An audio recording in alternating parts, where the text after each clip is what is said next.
One of the biggest mistakes that a buyer can make is changing employment just before or during escrow. It could be detrimental. It can lower your purchasing price, or it can make you not qualify altogether. For instance, if you move from a salaried position to a contract position with an end date, or a self-employed position, because you don't have the 2 years of work history, or because in the contract position there's an end date and the bank doesn't have the assurance that you'll be able to make the payments beyond that end date, they're not going to label your income as reliable.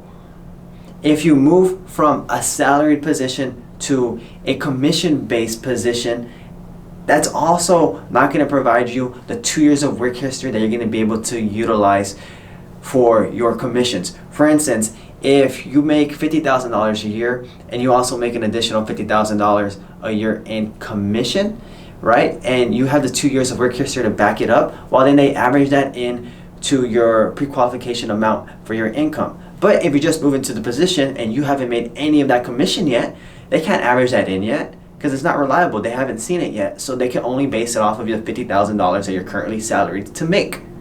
And then lastly, if you move into a completely different industry or completely different position. So let's just say you're an accountant and then all of a sudden you want to make a move into fashion and now you're a hairstylist. Well, you're not going to be able to utilize that work history from being an accountant to being a hairstylist because it's a completely different industry. So it's not a reliable source of income for the bank. So these are some things that you need to keep in mind. And again, if you ever need to change position, you find the perfect job for you, just keep your lender in mind, make sure to tell them, and then he'll notify you as to what you should do to be able to keep that pre-qualification amount strong and high.